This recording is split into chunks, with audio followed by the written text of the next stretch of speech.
அன்புள்ள சகோதர சகோதரிகளே, உங்களுக்கு ஒரு நற்செய்தி. நாம் வரவிருக்கும் 2025 ஆண்டு ஜனவரி 1 365 நாட்களுக்கும் 365 தலைப்புகளின் கீழ் வேத வசனங்களை வாசித்து பகிர இருக்கிறோம். நீங்கள் இதை அனுதினமும் கேட்டு தியானித்து ஆசீர்வாதத்தை பெற்றுக்கொள்ளுமாறு கேட்டுக்கொள்கிறோம். அது மட்டுமல்ல, இதை சப்ஸ்கிரைப் செய்து உங்கள் நண்பர்களிடமும் பகிர்ந்து கொள்ளுமாறு அன்புடன் கேட்டுக்கொள்கிறோம். நன்றி.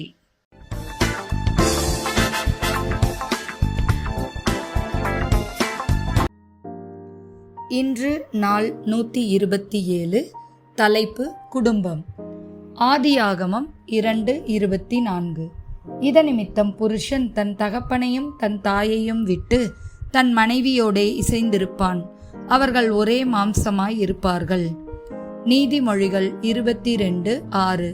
பிள்ளையானவன் நடக்க வேண்டிய வழியிலே அவனை நடத்து, அவன் முதிர் வயதிலும் அதை விடாதிருப்பான்.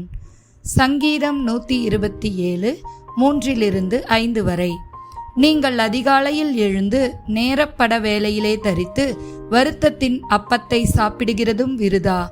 அவரே நமக்கு பிரியமானவனுக்கு நித்திரை அளிக்கிறார்.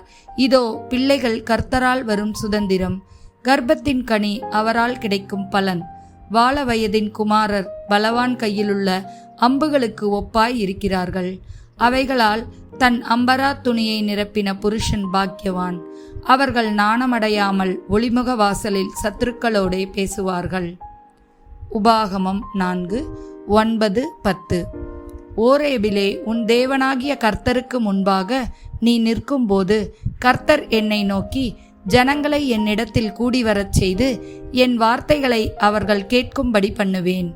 அவர்கள் பூமியில் உயிரோடு இருக்கும் நாளெல்லாம் எனக்கு பயந்திருக்கும்படி அவைகளை கற்றுக்கொண்டு தங்கள் பிள்ளைகளுக்கும் போதிக்க கடவர்கள் என்று சொல்லிய நாளில், உன் கண்கள் கண்ட காரியங்களை நீ மறவாதபடிக்கும் உன் ஜீவனுள்ள நாளெல்லாம் அவைகள் உன் இருதயத்தை விட்டு நீங்காதபடிக்கும் நீ எச்சரிக்கையாய் இருந்து உன் ஆத்துமாவை ஜாக்கிரதையாய் காத்துக்கொள்.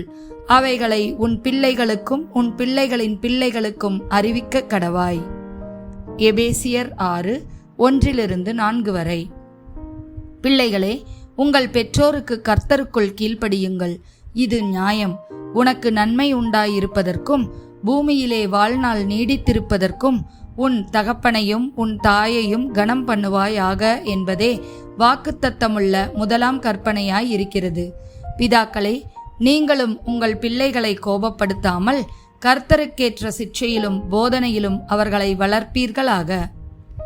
கொலோசேயர் 3:18-21 வரை. மனைவிகளே, கர்த்தருக்கேற்கும்படி உங்கள் புருஷருக்கு கீழ்ப்படியுங்கள். புருஷர்களே, உங்கள் மனைவிகளில் அன்பு கூறுங்கள், அவர்கள் மேல் கசந்து கொள்ளாதிருங்கள். பிள்ளைகளே, உங்கள் பெற்றோருக்கு எல்லா காரியத்திலும் கீழ்ப்படியுங்கள், இது கர்த்தருக்கு பிரியமானது. பிதாக்களே, உங்கள் பிள்ளைகள் திடனற்று போகாதபடி அவர்களுக்கு கோபமூட்டாதிருங்கள். 1 தீமோத்தேயு 5:8.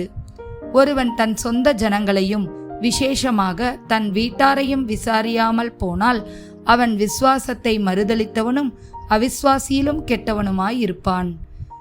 யோசுவா 24:15.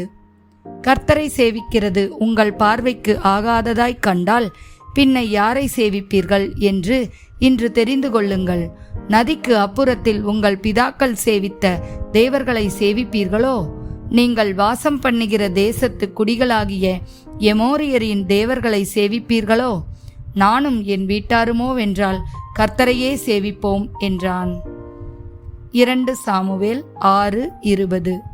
தாவீது தன் வீட்டாரை ஆசீர்வதிக்கிறதுக்கு திரும்பும்போது சவுலின் குமாரத்தியாகிய மீகாள் தாவீதுக்கு எதிர்கொண்டு வந்து, அற்ப மனுஷரில் ஒருவன் தன் வஸ்திரங்களை கலற்றி போடுகிறது போல இன்று தம்முடைய ஊழியக்காரருடைய பெண்களின் கண்களுக்கு முன்பாக தம்முடைய வஸ்திரங்களை உரிந்து போட்டிருந்த இஸ்ரவேலின் ராஜா இன்று எத்தனை மகிமைப்பட்டிருந்தார் என்றாள்.